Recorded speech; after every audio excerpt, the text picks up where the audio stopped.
Well, folks, we hit a big milestone. Episode 100. Woo! We are super stoked to be bringing you guys episode 100, and it's a big celebration edition.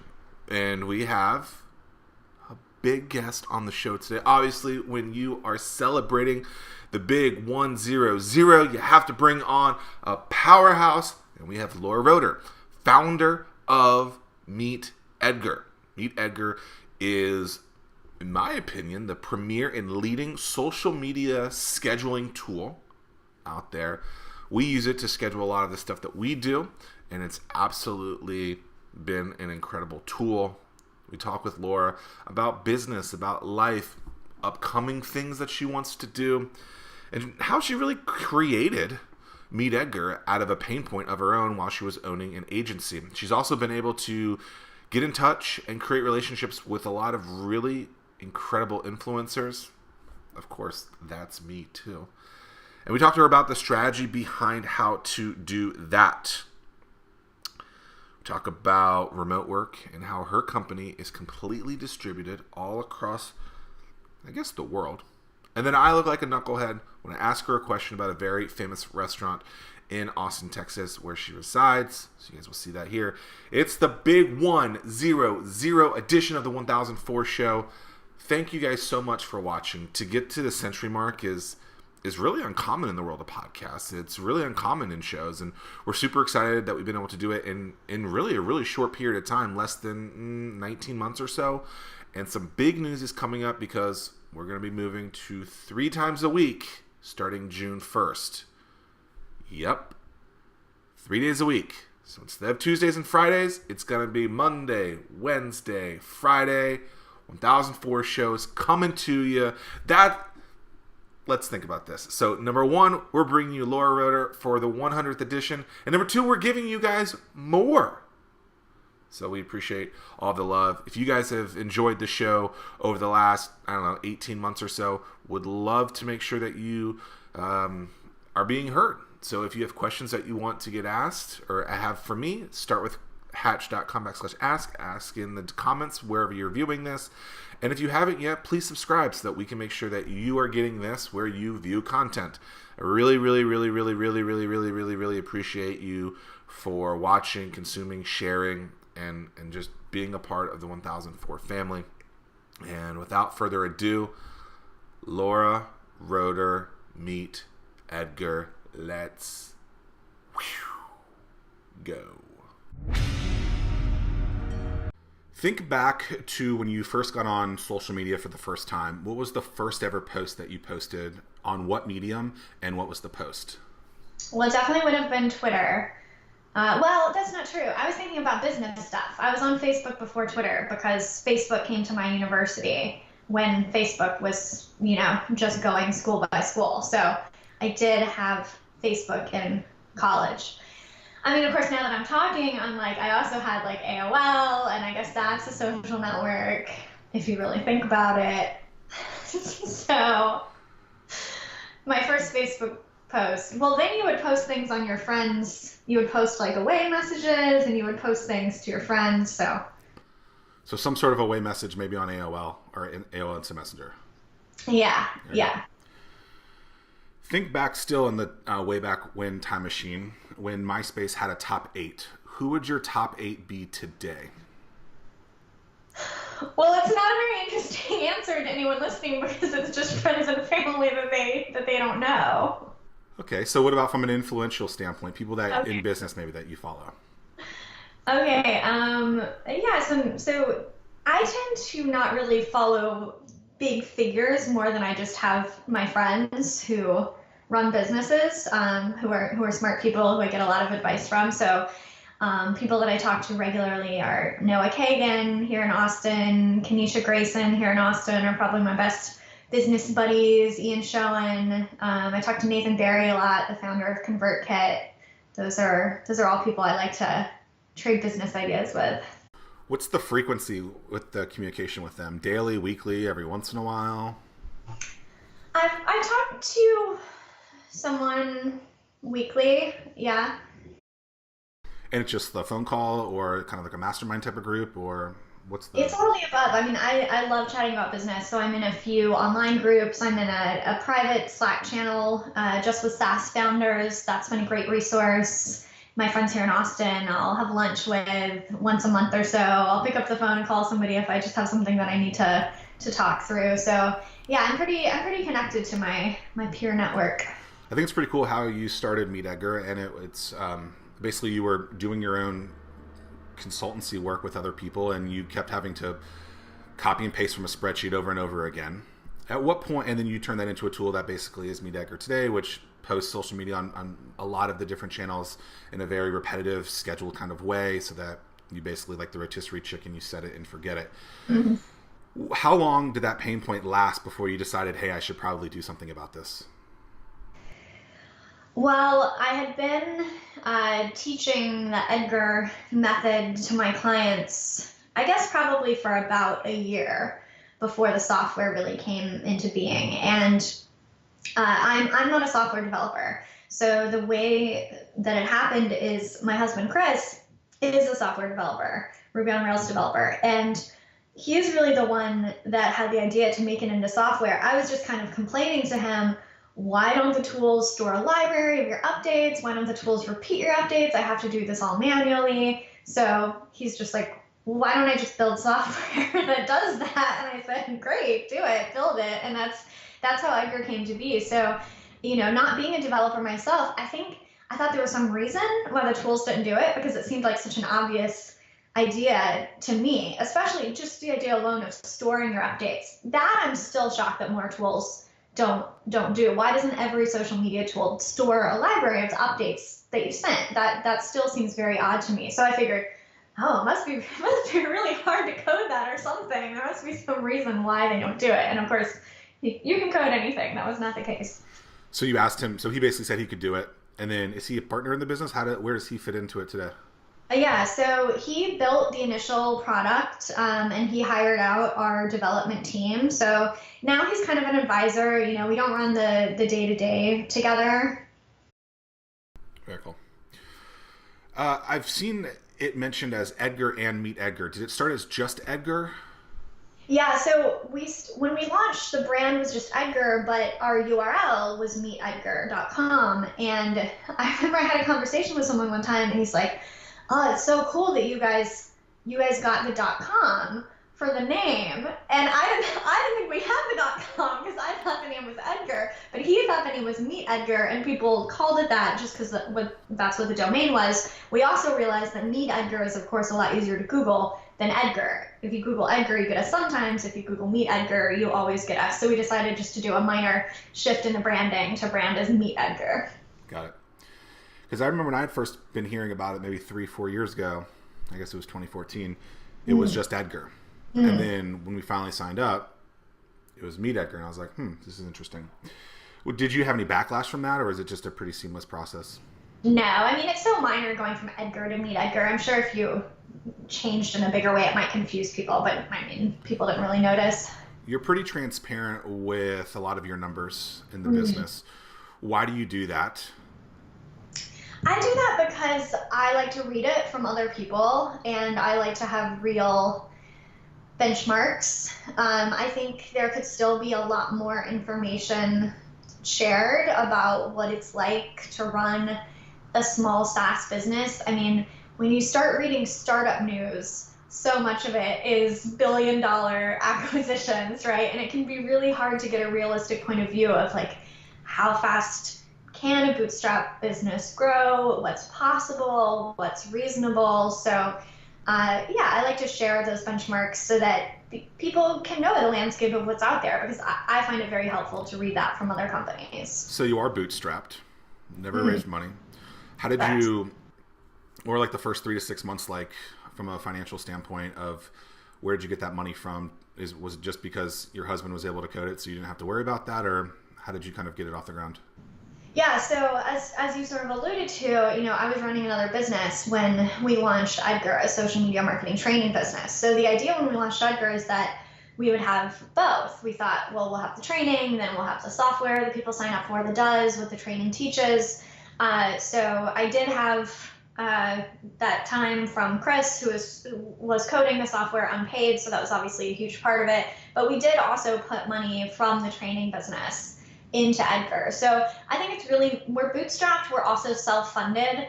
I just don't want to give anyone the idea that we literally earned $1 and then spent that $1 and then earned $2 and then spent $2. We did have some cash to work with in the beginning before Edgar became profitable on its own. I took the profits from one business and invested them in the next. How much money do you think that was?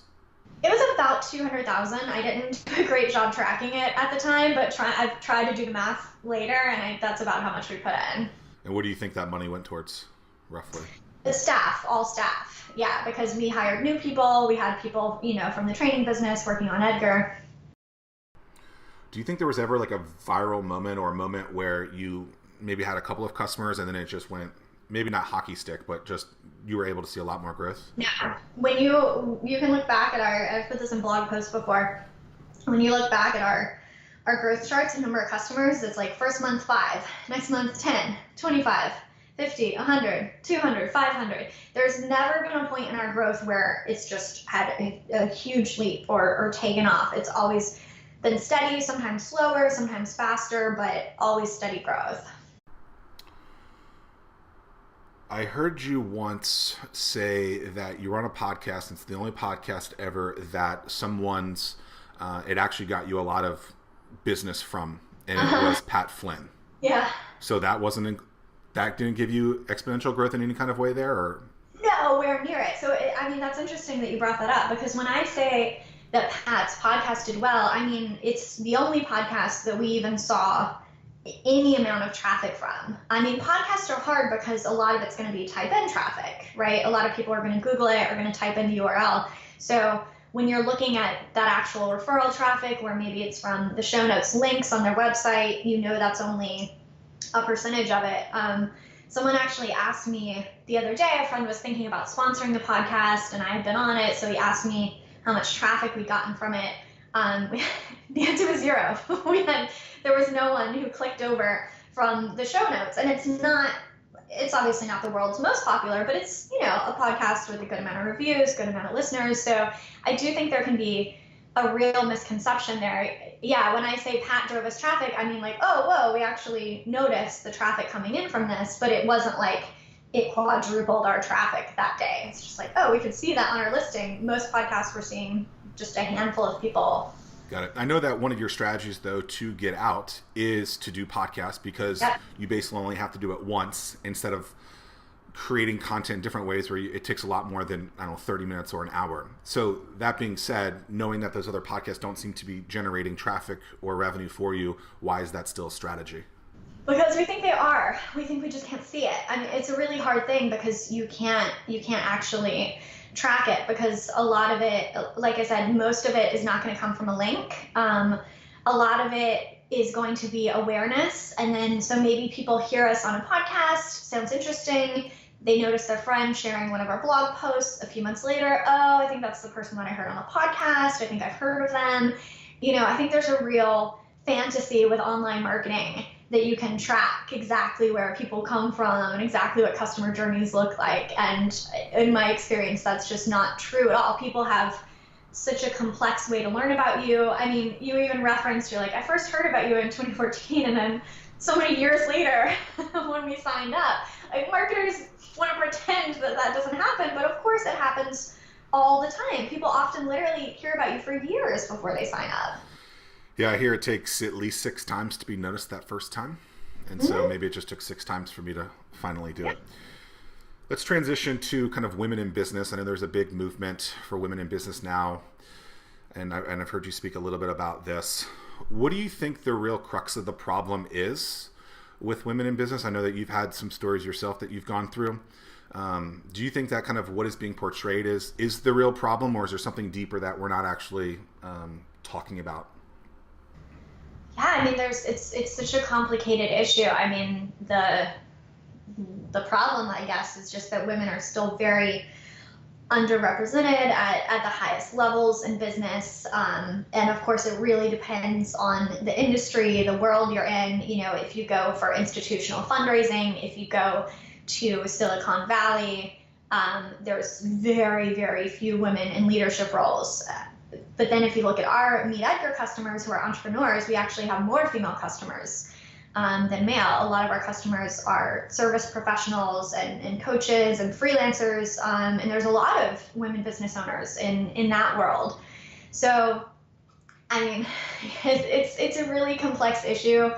I think there's a lot of hidden biases that people don't realize that they have, and people can get very defensive about it because no one wants to admit, right? No one wants to admit that they have sexist or racist ideas, but that's the culture that we were raised in. So we all do. That's what we've all been taught, and we have to actively overcome them. I was talking to a conference organizer recently about how they have very few female speakers at their event, and they just said, well, we put out applications and not as many women applied. And to them it was like, well, we tried our best, but I'm looking at the speaker lineup and it's like, but most of the none of your headliners applied. You know what I mean? Like, yeah, maybe 20% of people applied. None of your headliners applied. A lot of people were hand selected. And then they said later, well, yeah, because we like to have a relationship and already know the people that come on our stage. It's like, okay, well, that's the problem. If you only know men and you're only selecting people that you know, like that's how this happened. And I think they have a misconception that people are saying that they're sitting around thinking, we don't want any women on our stage. Women are terrible speakers. They're not consciously thinking that. They're just choosing people from their circle who are like them, who happen to be men. I live in an area, Norfolk, Virginia Beach, which is Virginia, Southeast Virginia. And there's a lot of boards, leadership boards for regional things. And I'm probably disliked for some of my comments on this, but these individuals who are usually 65 and older white men will say this is a very diverse group when, let's say, the group is 50 people, of which 47 are that demo that I just said, 2 females and probably 1 black person. Yeah. And my area is 50-50 white to black. And I make the comments like, this is not diverse. I understand that you have an ego and you want to be at the table. Sure. But a way that you can fix this is someone that is coming up in your organization, you can bring them with you and make sure that they are in this activity, or give up your seat and make that person there. And so I think you're right. It is a little bit of egos and people not wanting to change. And maybe people have been waiting for this forever and they finally got the seat at the table.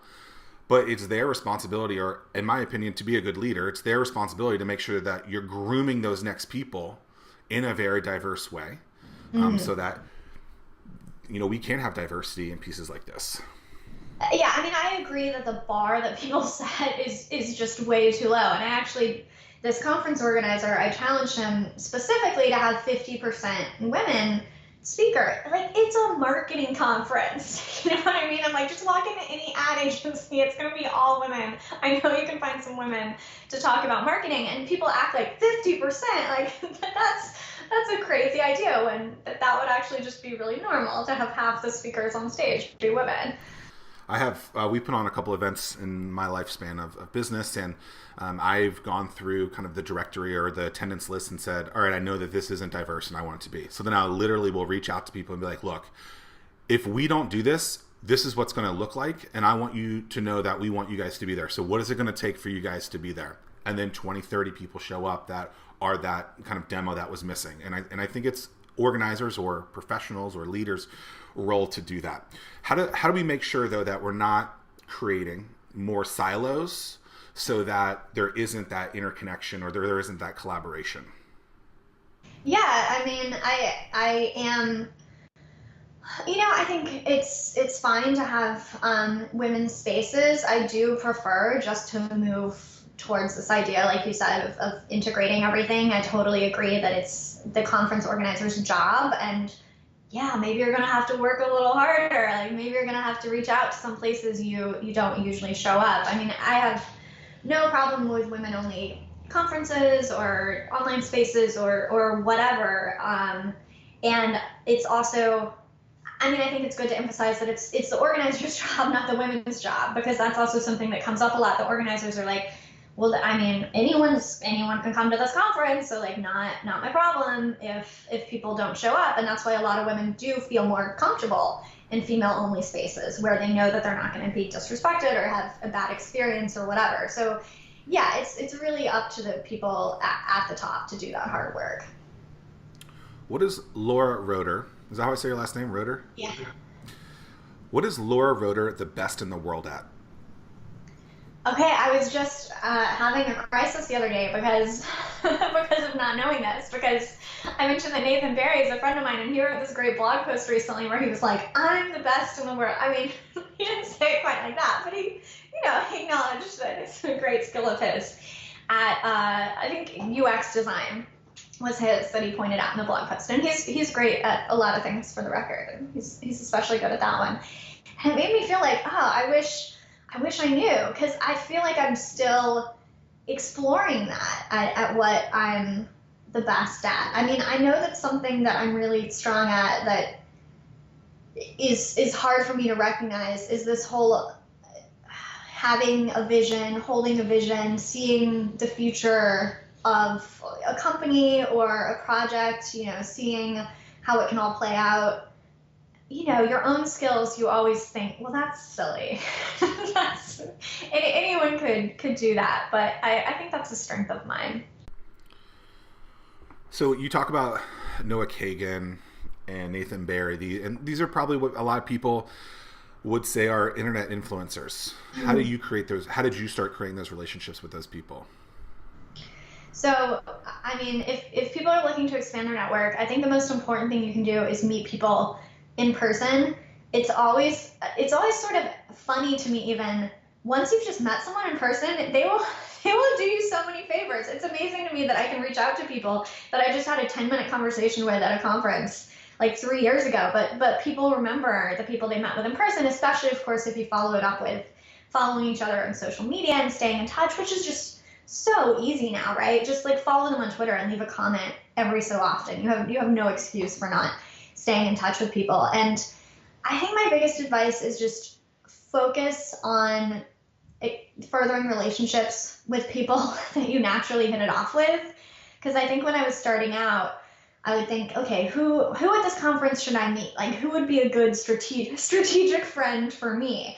And then you meet that person, and you know how it is when you meet someone, you can instantly tell that you just, for whatever reason, you kind of hit it off or you don't. And if you don't hit it off with someone, they're not going to do your favors. They're not going to partner in business. It's not going to work. So what I've seen is just hang out with the people that you genuinely enjoy hanging out with. One, you'll have a lot more fun. And two, those are going to be the people that end up helping you out anyway. Maybe the connection won't be so obvious. Maybe it'll be a little more roundabout. But yeah, I just don't be friendly, introduce yourself, go up to people, don't act like a fanboy, just talk to them like a normal person. That helps a lot. So we've been talking for 25 minutes now. Which side of the table am I on? Am I one of those like, you like this or you don't like it? I think we're hitting it off. All right. Love it. One thing that I've been doing, and yours is kind of a similar way, but people that I'll read about that I like that article, I'll simply reach out to them and say, I liked your article. I have a podcast. I'd love to learn more about you and bring you on the show. And so I'm using this show as a way to basically learn about them and then have me be the distribution platform to other people. And I think it's actually been fairly easy to get people to agree. Maybe I'm not going after the super A-listers of the world. George Clooney said no. So that was disappointing. No, I never asked him. But I think it's a good strategy. Actually, the way I did it with you is I'm a customer of Meet Edgar. And on one of the chat bots that came up, I just basically said, I want to interview Laura for my show. How do I make this happen? Yeah. And just ask, right? I think people are so afraid of, well, what's going to happen? Well, the worst thing that happens is no. Well, then change your strategy on the way that happened. If someone has an email list, let's just say it's about 5,000 people, but it's not working. It's going to Google's promotions tab. Should they give up? What could they do to start improving that to actually start getting some sort of results? First of all, I want to say going to the promotions tab is not a failure. That is a place where emails go. That is a place that people read sometimes. So I wouldn't want anyone to feel like just because you're going to promotions tab, email isn't working for you. I think it's like anything else. I think you have to track the results. And like we talked about earlier, sometimes that's harder. With some channels, that's harder than others. Luckily, email is not one of those channels. You put a link in an email, you can see if people are clicking on it. You can see if people are opening the email. Uh, and it's so easy to play the comparison game and underestimate what we have. You know, you just threw out 5,000 as like someone still starting out. It's a relatively small list. If you had 5,000 people in a room, no one would feel like, oh, only 5,000 people showed up to my conference. You know, these are real humans that signed up to hear about your business. That's fair. So what if it's less than 5,000 though? I mean, because 5,000, that's like Tony Robbins style, right? Where he's got a bunch of people jumping up and down. I mean, I think what people are worrying about is they're only getting, open rates of 20%, 30%, and maybe these people that are on the list who subscribed at one point are not engaging. How would you get them to re-engage? Should you? Because I know stuff with like Active Campaign, you can just say these people haven't opened this in 6 months or 12 months and delete them. Like, how do you re-engage them into the process or in what you're doing? I mean, I don't really think of it that way, I guess. I mean, I like to focus more on growth and focusing on the people who are interested and who are clicking. So if someone has never opened an email, has never clicked an email, it seems like they're not that interested. This is, what I would venture to guess. And spending a lot of time in reaching out to them or trying to re-engage them, I would think it makes a lot more sense to focus on the people who are clicking. Like maybe you find a segment of people who are clicking but aren't customers, and maybe it would actually make sense to reach out to them one-on-one, have a chat with them, see what's going on in their business. That might actually be worth your time. Reaching out to someone who's like, they signed up for whatever reason, but they've never opened, they're kind of telling you like, yeah, your message is not that compelling for me, or I'm not interested in your product or whatever. That's fair. I appreciate that answer. How a lot of people talk about content, how it's king. How do you understand if your content is good or it doesn't suck? Yeah, I mean, these things are so hard when you're starting out because it takes time to get traction. And I remember when we started Edgar, we started all of our social accounts from scratch. And it was this great time to really experience firsthand the strategies that I've been teaching and experience how frustrating it is to have 5 followers on Twitter, because that's where you start out. And when you first start publishing your blog, you have 5 readers. So I think you just have to take, in the beginning, whatever little crumbs you can get. If it's that you got 1 share on Facebook, or one person left a comment, or one of your friends said to you like, oh, I read that post and I really appreciated it. You have to pay attention to what's resonating with your audience. You're not going to get a huge amount of signals in the beginning. And I think sometimes people have this fantasy that one of the posts is going to go viral, and if that doesn't happen, then the whole thing isn't a success. But that's not normally how it works. Do you think that there's something that you've done that makes you stand out, though, or be the anomaly? I mean, one thing with Edgar is definitely our brand. We get a lot of comments on how fun and funny and personable our brand is. We just ran a Valentine's Day giveaway with a bunch of like weird pictures of an octopus tentacle. I'm hoping to win that, by the way. So if you want to pull my name out of the hat. We're picking the winner today. Talk to Jessie. She's the picker. So yeah, we like to have fun with the brand. I think so many people play it safe. So many people just look at what's going on in their industry. I mean, almost everyone does this when they're starting out, right? They're like, okay, I've got a real estate business. What do I put on my website? I don't know. I'm going to look at all the other real estate websites. Whatever sections they have on their site, I'm going to put on my site. That's what real estate agents do. And it makes sense, right, when you're starting out and you have no idea what to do. But by definition, you can't be an anomaly. You can't stand out. If you just copied everybody else's stuff, of course, it's going to be the same. And that sounds obvious when I say it, but I think when people look at what they're doing in their business, often it is just exact same as everyone else in their industry. Yeah, I mean, I have a championship belt behind me. That's pretty freaking weird, but it's different and people remember it, right? And so people are like, oh, like, Zack, he's the champ. And, that's a piece of the anomaly. I think that's important. How do you determine how much you pay yourself? Oh, I'm a believer in a healthy pay for yourself. And I think that's something that the earlier, like if you're a freelancer, you're a one-person business, paying yourself a paycheck instead of just randomly taking money from the business is, I think, one of the biggest early game-changing moves you can make. When you pay yourself a regular salary, it really forces you to look at your money versus the business's money. And when you're not doing that, it just, one, the psychology is weird because every amount that you're spending is like your personal money, which, I mean, it is, to be honest, but I think it puts you in a bad psychology where a lot of people get really scared to spend money. They're like, oh, I don't want to pay, $50 for Meet Edgar. That's my $50. I could just do it myself. And it's like, it's going to save you like 20 hours, pay the $50.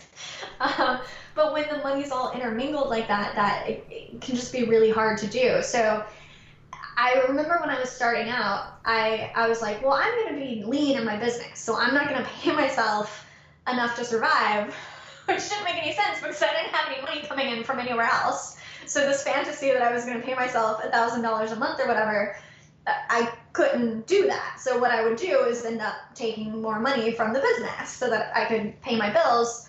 I should have just paid myself the right amount from the beginning and been honest about how much the business had. So, I pay myself enough salary that I'm not worried about whatever like the profit is, because I own 100% of Edgar. So I can take as much as the profit as I want, but I want to keep that separate, choosing to invest that in the business and have my salary be plenty. I also own 100% of my business. I think it's the greatest thing in the world. Do you ever think about taking on partners or changing that up a little bit? Yeah, so I'm launching a new business soon, and we did a little bit of angel fundraising for that one. So we ended up selling like 5% of the business, a really small amount for a little bit of angel money, which is very different from institutional investing. No one has a board seat. It's all from friends that I'm really happy to have on board. So the new project was just more expensive. I funded it a lot with my own money, but there's only so far I wanted to take that. So very cool. You guys have changed pricing a couple of times. How do you kind of determine what pricing point is working and when you should be kind of testing out different price points? Yeah, don't ask me because we have not figured this out at all. Well, Amazon hasn't figured it out either, right? They're changing their prices. I think I read something that they're changing per item like 200,000 times a year. I mean, they're testing it at least. Yeah. We haven't done it very. So, pricing is really hard. Is also really hard if your business that wants to remain in integrity and maybe you don't feel so great about having wildly different prices for different customers. I feel fine with, a little variation. Some people get a discount of a little bit, whatever, but, I don't feel okay with some people are paying $50 and some people are paying $200 for the exact same thing, because I would feel a little screwed if I was that customer and I found out. I mean, there could be reasons for that if people are grandfathered in or whatever, but all those reasons make just test all the different prices and just see what happens. Also, as a SaaS company, as a subscription company, the legacy gets really, really complex. Like, you really regret it later if you have people on 20 different plans from price testing, because all the special, we want to give a coupon code, now that coupon code doesn't work anymore because they're on that plan that was set up differently. I mean, it's boring stuff, but there's just a lot of boring stuff in the architecture. So we've changed our price once. We changed it back to what it was before because we didn't see a big success with it. Because it went from like 50 to 80 and then back to 50, right? Exactly, yeah. So we don't know what to do now. We're just sticking with 50. That's working fine. I mean, honestly, like, to me, it's a no-brainer. I sit there and I go, $50 a month. Okay, like, this is going to cost me maybe thousands of dollars a month to have someone do this, and I would much rather, let the octopus do it. At one point, you guys had a feature to onboard people, new users, called Request Access. You guys seem to have removed that, where you put them through some sort of process where you would request access to get it, and now you guys have removed it. At the time, I watched a video where you said it was a great thing for you guys and bigger than anything else. When did that start going away? And that you guys need to change it? Testing. Yeah, I'm not saying that's going away forever. So right now we still do have an opt-in on our homepage, but you can also buy directly from the pricing page, where before you had to put in your email address before you could buy. So yeah, it's actually just something that we're testing right now. We'll see if we keep it or if we go back to the way we did it before. I don't have an answer yet. What's the elevator pitch for Meet Edgar? That Meet Edgar saves you 10 hours a week by automatically putting your content on social media for you. How do you put together a content calendar? What's included, and kind of from a frequency standpoint should people start? So for Edgar, we are currently blogging usually once a week. We actually had it at 3 times a week for a while, and we didn't see a good ROI from that for the increased money that we were spending. So we're back down to once a week now, and kind of believers in less frequent but higher quality content. Every business kind of does what they can afford. We're just always looking at, like I said, what resonates with people. For us, it's really how-to type of content. Facebook algorithms, whenever Facebook updates their algorithm, they make it really confusing for entrepreneurs. Everyone panics, so we always do a post that's like, here's what's really happening in plain language, here's how it's going to affect you if you're an entrepreneur. So we found that type of content is really helpful for our audience. Do you try and push the content out in the same time every week, the new blog post? So obviously we use Edgar, so our content, and that's another important part of our content strategy that we really preach with Edgar. Don't just post it the first week it's live, which is what most people do. They post it maybe the day it's live and that's it, maybe a few times the first week, and then it's gone forever. So yeah, we promote it more heavily the day that it goes live in that week, but then after that, it's an Edgar. If it's something that will maybe not be so relevant, like the Facebook algorithm updates are a good example. Maybe people want to read about it for the next 2 or 3 months and then not anymore. So with Edgar, we have an expiration date feature where you can go ahead and set your expiration date and say, I want this to repeat, but then after 3 months, just take it out of the cycle. You have an assistant. At what point in the business did you decide to hire an assistant, and what task does your assistant do? I've had an assistant for a really long time, 5 years, something like that. Or you could consider other people that have worked with me have done assistant type of stuff. It's just really easy to spend a lot of time doing busy work and grunt work that, other people are better at doing. I'm not the most organized person in the world. I'm not the best at going through a pile of forms and figuring out what the correct answer is and then which one I need to fill out. I tend to just pretend they don't exist. So in order to keep things moving, it's really good to have a human around who is good at those things. So yeah, my assistant does scheduling stuff, and also just help, like, is there tax stuff that I need to do? Also personal stuff. Is there house stuff or personal travel or whatever? She just makes all that stuff happen. You include your family a lot in the branding of the business. Was that a conscious effort to do that? Were you nervous about it? Why do you include the family kind of in the business? I find that people really like to know the founder's story, and my business previous to this was a training business where I was the trainer. So I was the face of it. I was the one creating all the content. And that has its downsides. It puts a lot of pressure on the person in that role. But I also found that in a lot of ways, it makes life a lot easier because people love having someone to connect to, which is a big reason why I'm a believer in this podcast strategy, right? There's such a huge difference between hearing of a business and feeling like you know the person who's the founder of the business. And we like to buy from places where we feel like we know the company, and we feel like we like the company. So yeah, if I mention my husband Chris, if I mention that I have a 3-year-old son, it gives you points that maybe are stuff we have in common, maybe ways to connect with me, and people love that. What's something on your bucket list?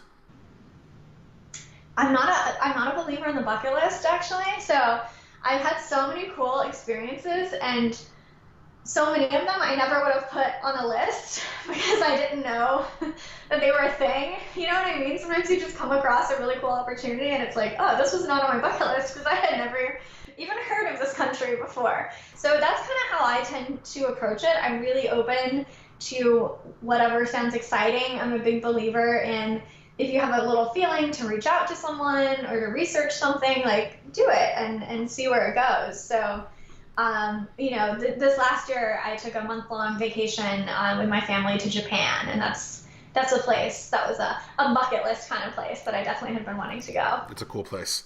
You live in Austin, Texas. Franklin's Barbecue. Have you ever waited in that line? I'm pretty much a vegetarian, so. I knew as soon as I asked that question you were going to be a vegetarian. What made you cry last?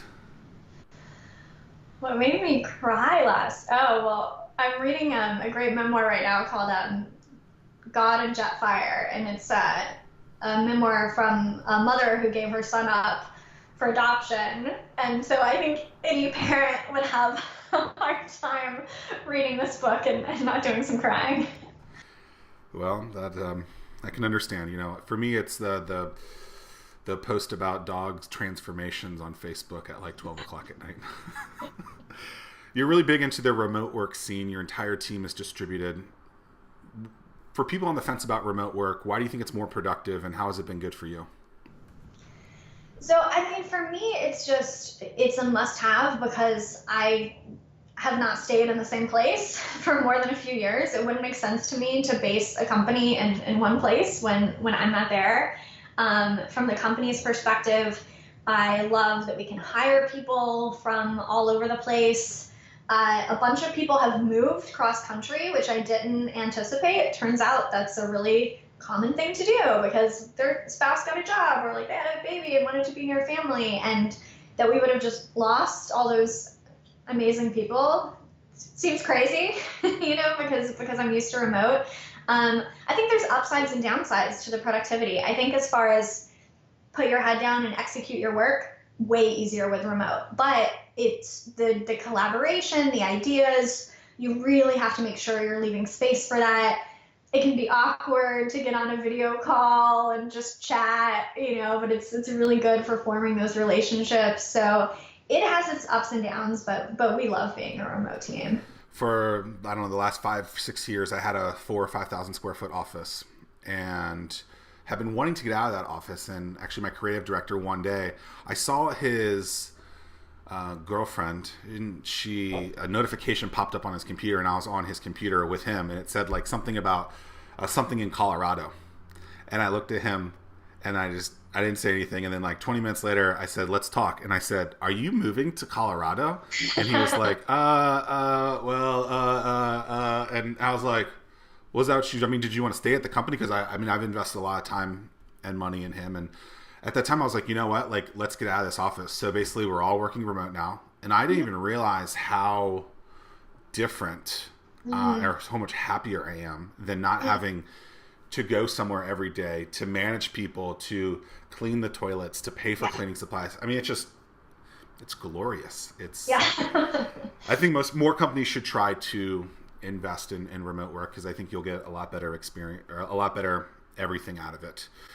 For someone who is trying to be seen in the world, to an influencer, what's a strategy that they can do to get in front of them? Or how did you get in front of Pat Flynn and get on his podcast?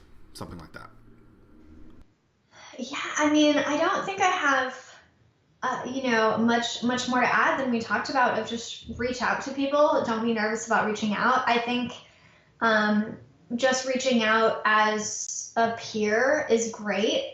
If you position yourself as, one of many fans, that's something that influencers hear a lot. If you start a conversation from the perspective of a peer, and that's often just in the tone of the conversation. Like maybe you're tweeting Pat or emailing Pat and just like leaving sort of a deeper insight that you got from one of the podcasts. Not just like, love your show, but like, hey, I just wanted to let you know I was listening and I had this epiphany and here's what happened. People love hearing that someone has actually done something with their work. And there doesn't have to be an ask, like, maybe he saw the message, he's seen your name, he's going to remember your name. I mean, people who tweet me regularly, I know who they are, right? Because it's not like I'm so big that I can read all my @replies on Twitter. Like, unless you're a huge mega celebrity, everyone is reading all their @replies on Twitter. So yeah, people who have regular conversations with me, of course, I know who they are. I remember, even if we don't know each other well, like I have that name recognition with them. What's a question that you normally get that I have not asked you? Where did the name come from? Okay, so where did the name come from? The name came from we were launching a product. We went through this whole branding process of what's the name going to be, what's the logo going to be, what's the feel going to be. And when the project had been just sort of a side project, we'll see where this goes. We called it Edgar just because like you have to call things something. And there was someone in my husband's family, some uncle or something named Edgar, and I don't know. We had this habit of calling projects names that we thought sounded like old people names. No offense to any young or old Edgars out there listening. Um, so we called it Edgar, and then when we went through the branding process, it was like social, spinner, auto post, all these social media names, and we're like, these are all kind of lame, and I don't like any of these. And I noticed that people would remember the name Edgar when I would talk to my friends, and they'd say, "What are you working on?" I'm like, "Well, it's not like it's Edgar, but it's not called that." And then a few months later, they'd be like, "What's going on with Edgar?" I'm like, oh, "That's weird that they remembered that." And I thought, wouldn't it be sort of funny if there was just social media software that was called a person's name, and then I knew we could have a lot of fun with a persona, so we just went with Edgar. So the code name becomes the business name. Yeah. Have you ever thought about closing, Edgar, or has there ever been like a really tough time that you've had to go through, and how did you get through it? Yeah, I haven't thought about closing. I've thought about selling, which is something, that may happen at some point. The toughest times are always the people stuff, and that's really hard because it's hard to share about it because obviously you don't want to be disrespectful to the individuals involved, and I think that's why there's not as many transparent stories to read online about those things. But anyone who runs a company will, I think, tell you that that's always the hardest and most stressful part when you have people on the team who aren't working out, who aren't a match. And we let people go at Meet Edgar if they're not a match for the company, because I'm such a big believer that the people who are a right fit are not going to stick around, and they're not going to have a good experience if the people who are the wrong fit are still there. But whenever you let someone go, it's disruptive, it's scary to everyone else. They think, is this what's happening now? And this is one of the really weird things about being remote. It looks totally out of the blue to everyone else most of the time, because unless the person, like, all the people that we hire are great. You know what I mean? We've never had anyone who's like on the Slack channel cussing everyone out, right? It's always something that's a deeper problem that other people can't see. So we're, for 6 months having these in-depth performance conversations with a person. Can we make this work? But of course, you're not sharing that with the other people on the team. That would not be cool. So to the other people, they're like, whoa, I thought that everything was great. And then out of the blue, that person's gone. So that's been a real challenge. I let someone go this past year, and it was very hard because I was trying to have similar conversations saying we need to fix these things. We need to start seeing improvement. And then ultimately going remote kind of changed kind of what we were focusing on anyway. And that was a very hard thing for me. I actually cried when I did it. And it was, it's a tough thing. And I think it is important for people to start telling those stories. And one thing that I think about business that is not talked a lot about is these emotional times, positive and negative. And I think, not everyone's been fired or let go or quit or whatever, but these things happen every day, and you try and be as transparent as possible. And I think the more that people can be, the more other people will be able to make better decisions. What's a quote that you live by? One of my favorite quotes is, how we spend our days is, of course, how we spend our lives. And it means our lives are not made up of the vacation. Our lives are not made up of the exit 10 years after you start the company, right? Our lives are made up of every day. And that's why it's so important to really create a life that you enjoy every day. I think it's a huge mistake to do that. Well, I'm going to hustle for 3 years, not see my friends and family, but then there's going to be a huge payoff, and it's going to be so great, And it's so common to do that in smaller ways in our businesses as well. I talk to people all the time that are like, oh, I really want to get out of, client services, but we can't. It's like, well, if you hate doing client work, like stop doing client work, get a new business model, start something else, So yeah, it's just an important reminder that our life is not the big milestones, it's the everyday. don't focus on that outcome at the end of the road. Focus on making sure you love your life every day. Who's that quote from? Annie Dillard, she's a fiction writer. I like that a lot. Your son, would you allow him to be a business owner? Do you think you're going to encourage him to be a business owner in the future? Oh yeah, my husband always has to be like, if he's not an entrepreneur, it's okay, because he thinks that he knows that, like, if you're an entrepreneur, you think it's so great. Which, of course, running a business with employees, you of course see that it's not so great for everybody, right? That that a lot of people would much rather have the stability and not have to have the stress, and everyone has the things they're suited for. I'm really good at handling the stress because I don't find it that stressful. Like some people, when they have a lot of employees, they're like, it just weighs on me every day that it's these people's livelihoods. I just don't feel that way at all. It doesn't stress me out. It doesn't panic me, So I have to remember that not everyone's like me, that my son might want to do it. He might not want to do it. But I do think I do think everyone should have the life skills to support themselves in some way. There was a great How I Built This episode with the founder of Dermalogica Skincare. And when she was young, her mom encouraged her to go to beauty school to be an esthetician, because her mom said, especially as a young woman at the time, she's like, you got to have a way to make your own living, to know that you can support yourself. And now anyone can do that with freelance work, but not everyone knows that that's an option. So that is something that I want to teach him. You might want to get a job, but you also should know how to get freelance clients, know how to have a skill that you can charge for, whether it's mowing lawns or doing web design or whatever.